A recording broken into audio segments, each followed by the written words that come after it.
आनंद ही प्रदान करने वाला है। इसीलिए भगवान के नाम चाहे लोभ से हो, चाहे लालच से हो, चाहे किसी भी कामना से हो, यदि आपने जीवन में जपा तो आपका मंगल ही मंगल हो जाएगा।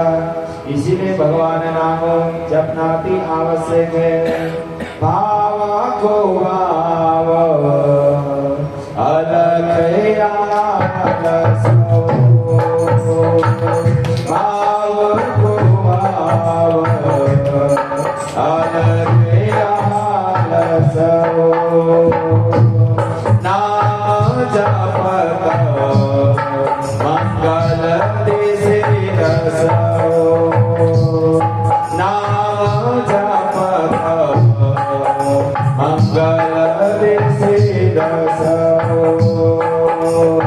भाव को भाव अलख आलसो, नाम जपत मंगल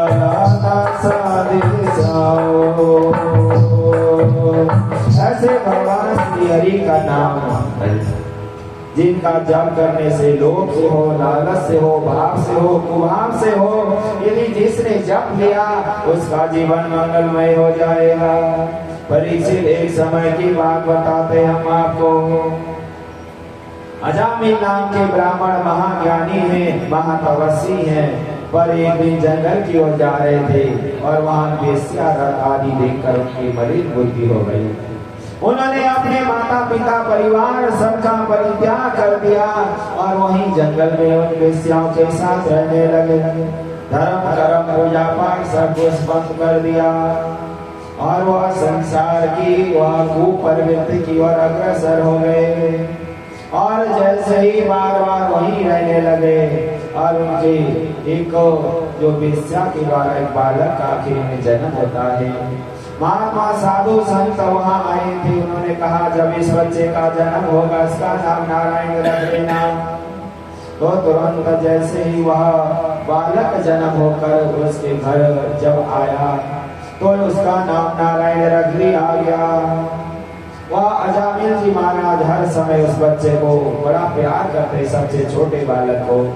जब कोई भी संकट हो, कोई भी विपदा हो, कोई समस्या हो, तुरंत बुलाते नारायण बेटा इधर आओ, नारायण ये काम करो, नारायण ये काम करो।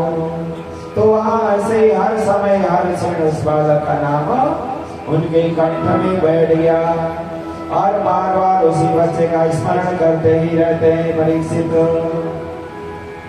एक समय की बात है जब वह अंतिम समय की ओर प्रस्थान होने लगे, तो जब उसी समय जब उनका प्राण अवरुद्ध हो गया, कंठ से रोने लगे, विलाप करने लगे, कहने लगे बेटा नारायण बचाओ, बेटा नारायण बचाओ।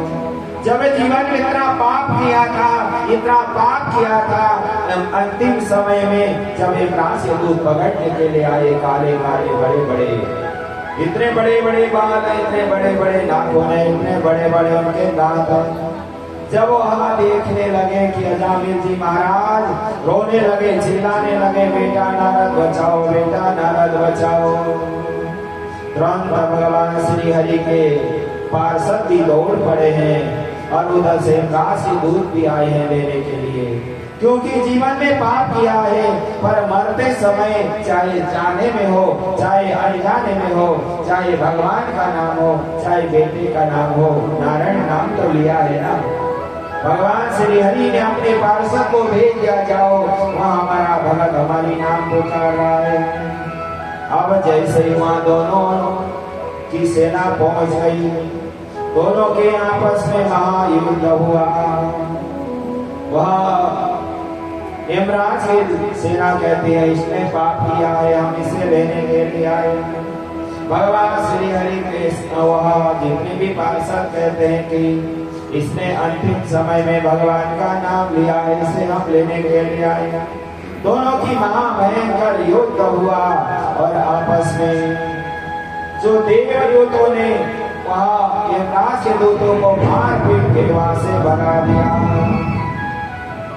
जैसे वहां भागकर यमदूत वहां गए, यमराज जी से पूछने लगे प्रभु वहाँ एक ब्राह्मण था, पहले तो वह महापापी था और उसने भगवान का नाम नहीं लिया, केवल अपने बेटे का नाम लिया था। पर वह देव पार्षदों ने हमें मारकर खूब भगाया, पर वो क्या करना चाहिए? हेमराज जी कहते हैं यह नाम यहाँ मत लो। जितने भी हमारे यहाँ जेल खाने में पापी बन पड़े हैं, इनके कानों में ये नाम यदि पड़ गया, इनकी सभी विदाई करनी पड़ेगी और हमारा ये कारोबार चौपट हो जाएगा। हेमराज जी ने तुरंत उनकी बोलती बंद करी और कहने लगे भगवान का नाम उन्होंने चाहे जाने से लिया हो चाहे अनजाने से ले लिया हो, ऐसे लोगों को बिल्कुल भी कभी हाथ मत लगाना। ऐसा जगह में गए तो तुम लौट कर आना। इसीलिए कहा गया है भगवान श्री हरि से भगवान का नाम बड़ा है। कहो कहाँ लगी नाम बड़ा, कहूँ की नाम बड़ाई।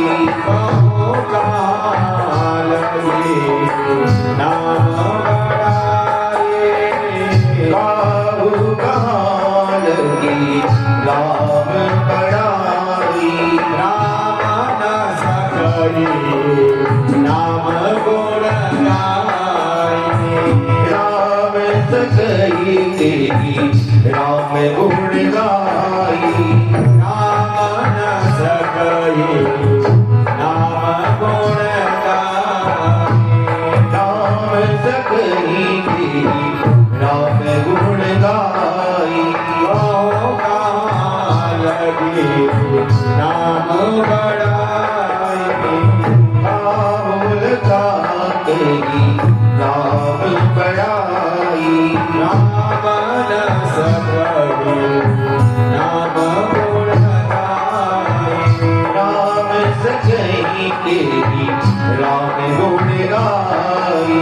राम न सकई राम गुण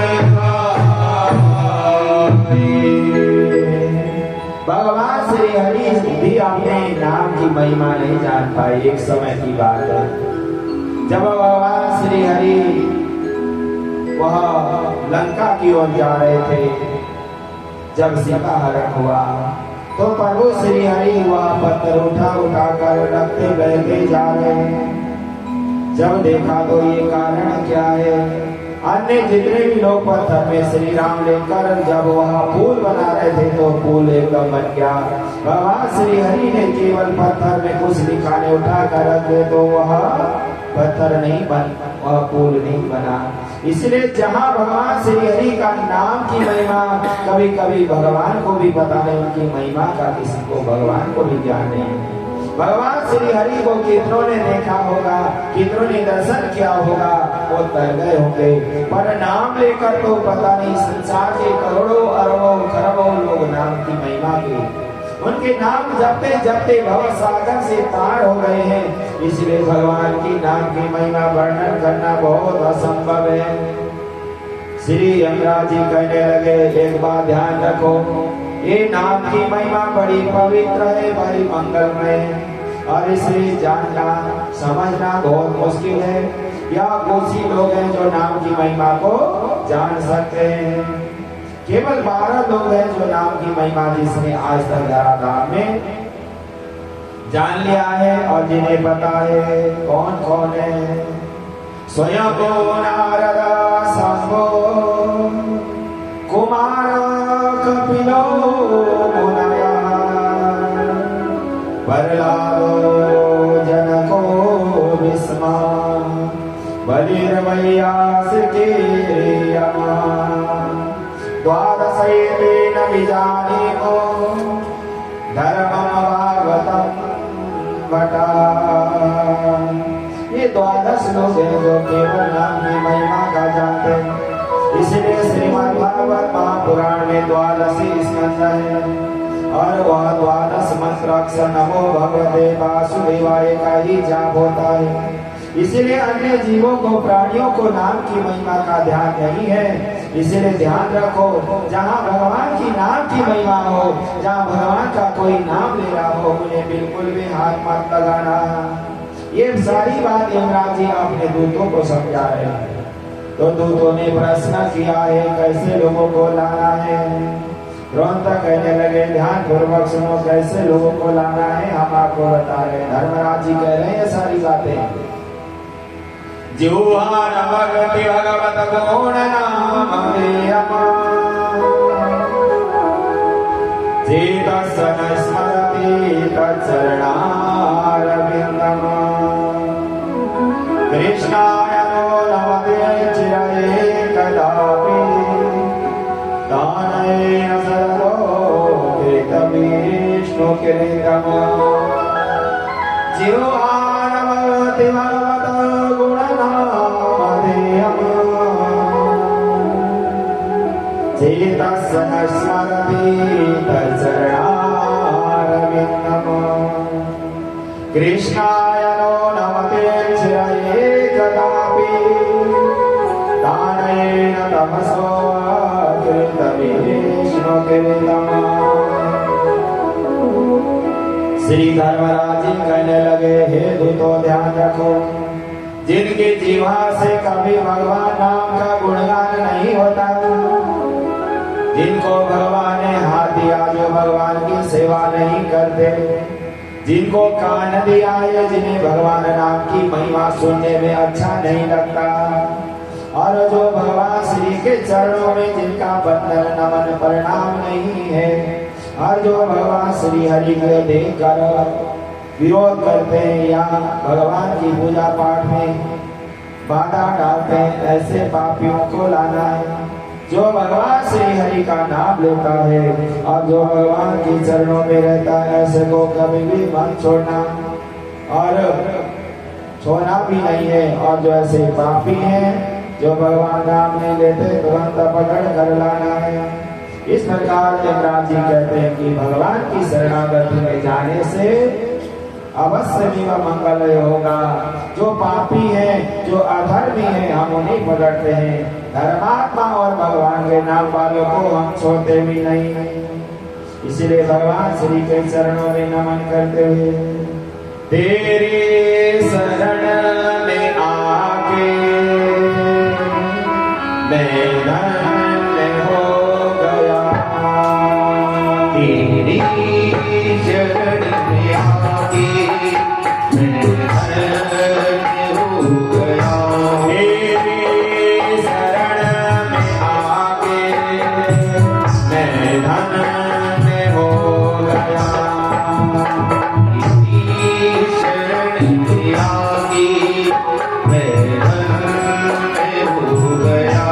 जन्मों की प्यास थी जो मैं समपन्न हो गया, जन्मों की प्यास थी जो मैं धन्य हो गया, जन्मों की प्यास थी जो मैं समपन्न हो गया, जन्मों की प्यास थी जो मैं संपन्न हो गया, तेरी शरण में आके मैं धन्य हो गया, तेरी शरण में आके मैं धन्य हो गया। श्री राधे सभी मीठी मीठी तालियों से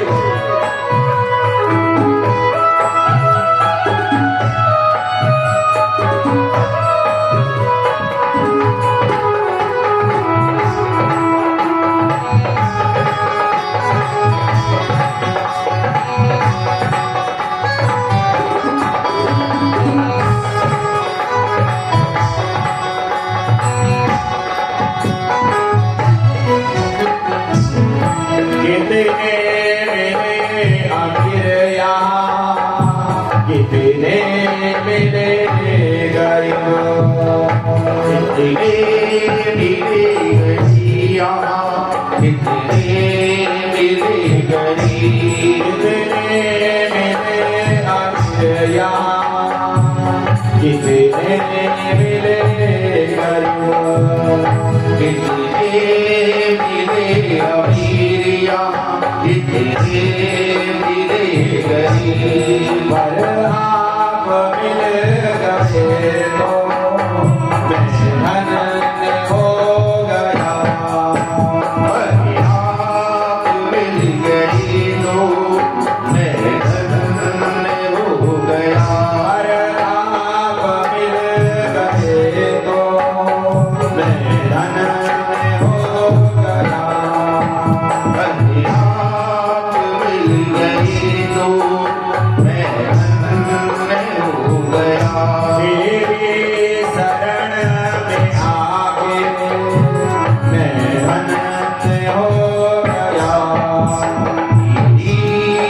करना ना दूर हमको प्रभु चरणों से अपनिया करना कभी न दूर प्रभु चरणों से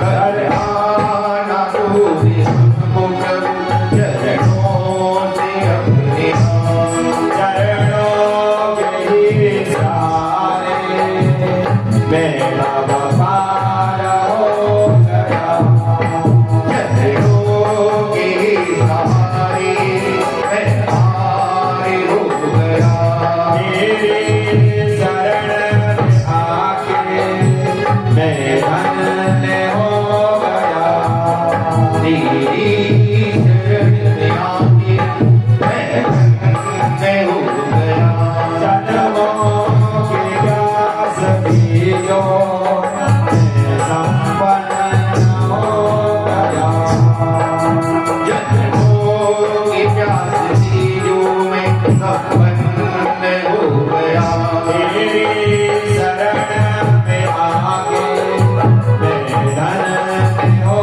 गया तेरी शरण में आके मैं धन्य हो गया तेरी शरण में आके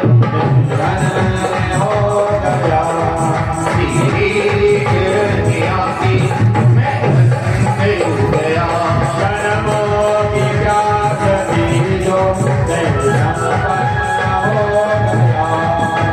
जन्मों की प्यास थी जो संपन्न हो गया तेरी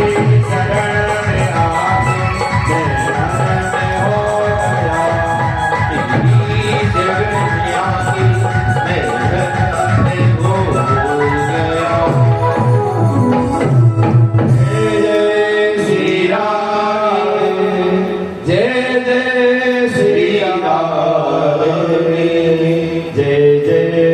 श्री राम जय जय श्री राम ऐसी परम मंगलमय श्रीमद् भागवत महापुराण की कथा परीक्षित जिस भक्तों ने भगवान की शरणागति पाई है उनका उद्धार हुआ इसीलिए आनंद कथा सुनाते कहने लगे वह धराधाम में अनेक वर्णन करते कि धराधाम में जो जिस प्रकार का यद गंतव्य निर्वर्तन्ते च एक समय दक्ष प्रजापति के जिन्होंने पृथ्वी की वह स्थापना के लिए और पृथ्वी चलाने के लिए बहुत सारे बच्चे पैदा किए 100,000 नारद जी ने कहा कि सुनो बालकों विषय आनंद में रहोगे या भगवत आनंद में और यह विषय आनंद जितना भोगोगे उतना ही तुम्हें बार बार जन्म मरण का सिलसिला चलता ही रहेगा यदि ब्रह्मानंद को पाओगे बार बार जन्म मरण का सिलसिला समाप्त हो ही जाएगा बच्चों ने कहा हम आपकी शरणागति पाएंगे तो दक्ष प्रजापति ने नारद जी को सलाह दे दिया जाओ तुम भीख मंगा हो और चारों तरफ धराधाम में चलते रहो तुम लोगों को ऐसे भटकाते हो ये कार्य तुम्हारा उचित नहीं है इस प्रकार जब दक्ष प्रजापति ने श्राप दे दिया नारद जी संसार में भ्रमण करते ही रहे और दक्ष प्रजापति के कई बच्चे आदि और बेटियां हुई और उनसे सृष्टि की यह स्थापना हुई और यह अनेक उनके परिवार के द्वारा संसार चलने लगा परीक्षित दीदी की जो रचना नाम की एक बेटी है जिनका विवाह कोष्ठा मुनि से हुआ है कोष्ठा मुनि के 2 पुत्र हुए हैं वह विश्वरूप और सन्निवेश दोनों ही भगवान के अनन्य महातपस्वी ज्ञानी थे पर वह दानव कुल में जन्म लेकर दानव का ही सहयोग करते रहते थे एक समय की बात है परीक्षित जब इंद्र सभा में गुरुदेव बृहस्पति आए तो इंद्र ने उनका सम्मान नहीं किया लौट कर चले गए धराधाम में चारों तरफ घूमते रहे ढूंढते रहे कहीं भी वहां गुरुदेव भगवान बृहस्पति नहीं मिले तो ब्रह्मा जी के पास गए कैसे व्यवस्था संचालन की जाएगी तो कहने लगे कि वह विश्वरूप महाज्ञानी है और उनको भी कुछ समय के लिए गुरु जी बना लो। और जब उन्हें कहा कि देवताओं के गुरु जी बन जाओ, मना कर दिए। कहने लगे मैं यहाँ पुरोहित धर्म नहीं करूँगा। पुरोहित यदि कर्म करके दान लेने से पाप बढ़ता है, इसीलिए जो ब्राह्मण दान लेते तो हैं पर वह पूजा पाठ जब तब गायत्री मंत्र का नहीं जाप करते। वहाँ आप लोगों ने भी देखा होगा, हमने भी देखा होगा, वहाँ दरिद्र ही रहते हैं और उनके बच्चे परिवार में कभी खुशहाली भी नहीं होते। इसीलिए वह विष्णु रूप ने कह दिया हम यह पुरोहित कार्य नहीं करेंगे, यह हमें अच्छा नहीं लगता और यदि हमारी जीवन खराब हो जाएगा, यदि हम पूजा पाठ जप तप नहीं कर पाते, भगवान का नाम नहीं जपते तो फिर नरक जाना पड़ेगा। फिर बार बार विनय किया गया, बार बार कहा गया गुरुदेव आपको ये कार्य करना ही पड़ेगा। हमारे गुरुदेव भगवान रुष्ट होकर गए हैं तो अवश्य में वह इस कार्य को करना चाहिए। शिलोंचनम अकिंचनानां धनम हि शिलोंचनम। जब बार बार विनय किया गया तो उन्होंने स्वीकार कर दिया और अपने सभी देवी देवताओं को बुलाकर उन्होंने नारायण कवच का पाठ सुनाया। नारायण कवच का पाठ करने से कहा जाता है कि हमारे जीवन में बड़े बड़े संकट भी हो, यदि आपने नारायण कवच का पाठ नहीं करते, घर में हो, मंदिर में हो, जहाँ कहीं भी हो, आपको कोई भी किसी प्रकार का अस्त्र शस्त्र आने द्वारा कोई भी कष्ट नहीं दे सकता है। इसलिए नारायण कवच की पाठ उन्होंने सुनाया और सभी देवी देवताओं को शक्तिशाली बना दी। एक दिन की बात है परीक्षित, वह कार्य तो पुरोहित और देवता ने बना दिया पर उनका मन दानवों में ही लगा रहता था, क्योंकि दानव कुल से थे, दानव उनके मामा जी लगते थे। इसीलिए उन्होंने वह संपूर्ण जो भी दानव के निमित्त देवताओं के निमित्त यज्ञ करते करते दानव की भी आहुति डाल देते थे। एक दिन इंद्रदेव को पता चला कि यह तो गुरुदेव गड़बड़ कर रहे हैं, गुरुदेव हमारे लिए यज्ञ के बजाय दानवों के लिए यज्ञ कर रहे हैं। तुरंत इंद्र को गुस्सा आया। इंद्र ने वह विष्णु रूप के सिर काट कर अग्नि में स्वाहा कर दिया।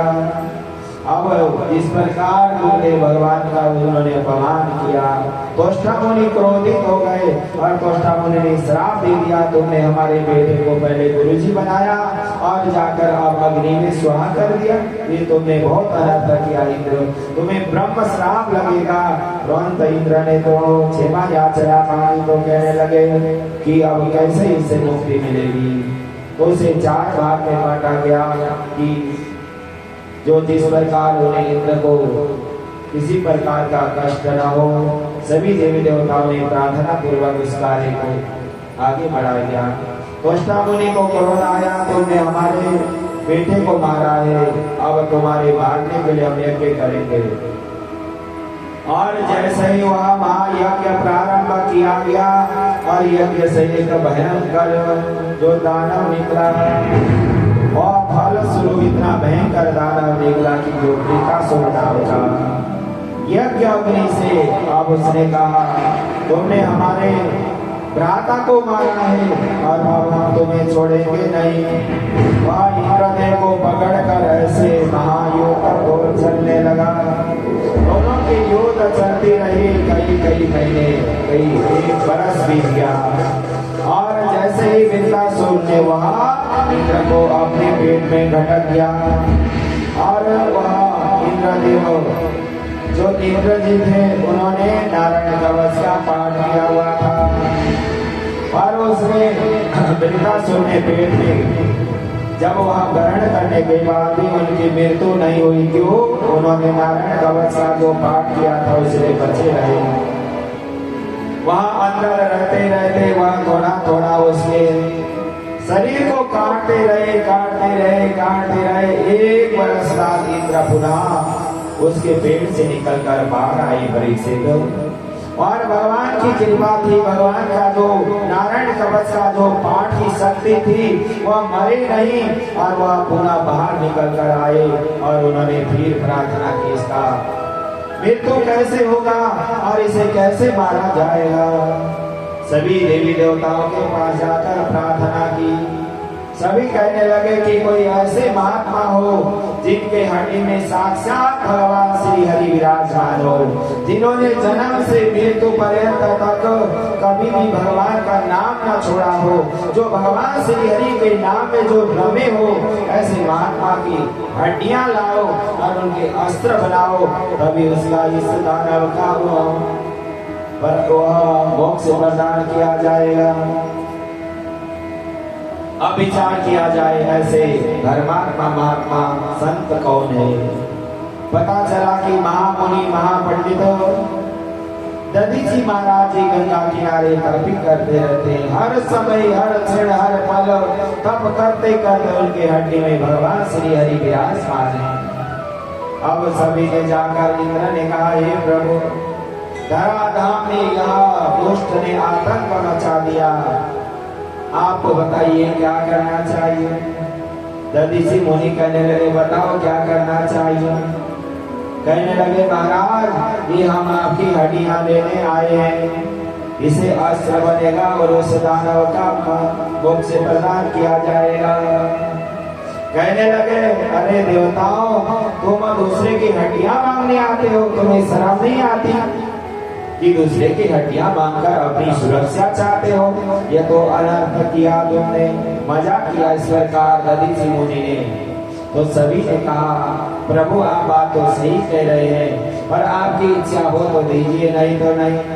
पर दधीची मुनि ने कहा, यदि धर्म के निमित्त ये शरीर काम आता है, जगत कल्याण के निमित्त यह हमारी अस्थियां हड्डियां काम आती है, मैं रख क्या समाधि लगाए वहीं बैठ गए और उनके शरीर में नमक लगा दिया गया।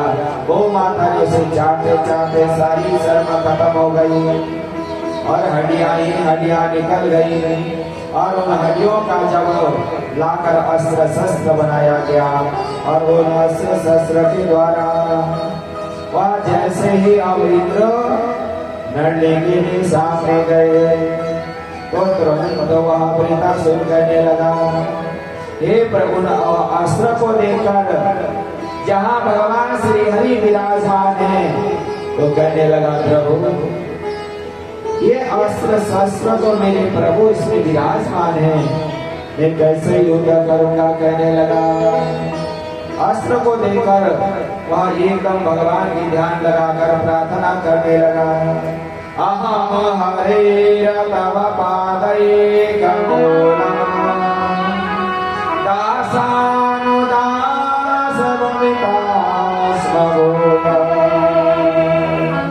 मनस्मरेण नासुपते गुणासे गिरिधीरवान कर्म करोतु काया अहम हरेरपादैकमूलम् दासानुदास भवतास्मभूयम्। वृतासुर कहता है, प्रभु, मैं आपका दास तो नहीं बन पाया, पर मैं मरते मरते आपके दासों का दास बनना चाहता हूँ। धराधाम में मुझे न धर्म चाहिए, न अर्थ चाहिए, न कामना चाहिए, केवल प्रभु आपके दासों की या आपकी शरणागति चाहिए। देखो, जो दानव युद्ध में खूब आतंक मचा रहा था, जब वह हड्डियां देखा, कहने लगे, हे प्रभु, मैं आपके दास तो नहीं बन पाया, आपके दासानुदास तो बन सकता हूँ, इतना तो मेरा विकार होगा। प्रभु प्रार्थना करने लगा और पुनः दूसरे श्लोक में कहता है, प्रभु, मेरे को कुछ भी नहीं चाहिए, मेरे को कुछ अभिलाषा नहीं है, केवल क्या कहता है, नानाक पृष्ठवान च सार्वभौमत्वम् न सार्वभौमो न रसाधिपत्यम् न योगसिद्धिः पुनर्भवः समन्वया कामेनस्य कंसदे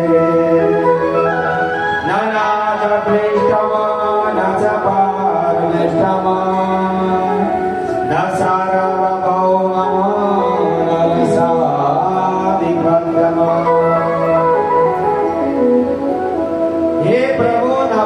कोई सार्वभौम धन संपत्ति चाहिए, ना मुझे कुछ चाहिए, मुझे तो कुछ भी नहीं चाहिए। आप अपनी श्रद्धानुसार जो देंगे वही मैं केवल स्वीकार करूंगा, और वह भी नहीं चाहिए, केवल मुझे आपकी शरणागति चाहिए।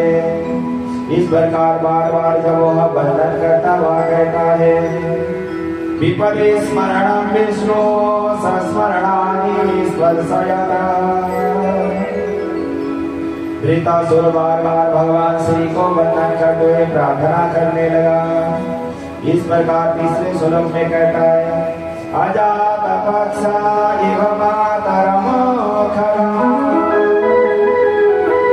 स्तन्ययका वत्सरता सुदीर्घता प्रिया प्रियैव म्योषितं वितृष्णा मनोरणाक्ष विदेशते त्वया।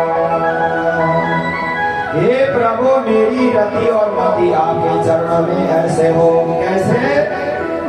जिस प्रकार कोई पक्षी का बच्चा घोंसले में बैठा हुआ है, वह मन में विचार कर रहा है कि मेरे को कोई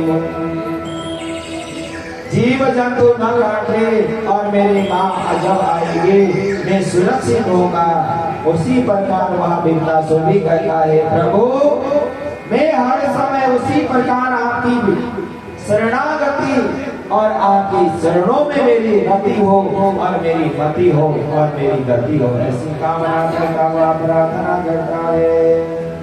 ममोत्तम सुलग सुलोकम शंखम ससारये भवरवत सोक्यम सोत्वयेन एव एवं च स्वयेव येन मां च। कहने लगा, हे प्रभु, चाहे कितने जन्म हो, मरण हो, बार बार कुछ भी हो, मैं आपकी शरणागति को प्राप्त कर लेता हूँ।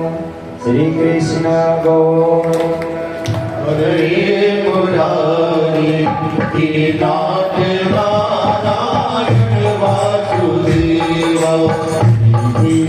गोविंद हरे मुरारी नाथ नारायण वासुदेव नाथ नारायण वासुदेव नाथ नारायण वासुदेव नाथ नारायण वासुदेव गोविंद हरे मुरारी हे नाथ नारायण वासुदेव गोविंद हरे मुरारी हे नाथ नारायण वासुदेव।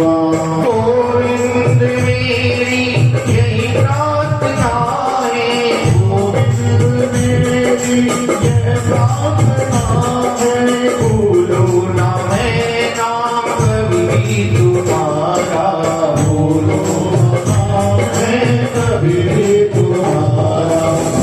गाँव में होकर दिन रात गाऊं, गाँव में होकर दिन रात गाऊं, नाथ नारायण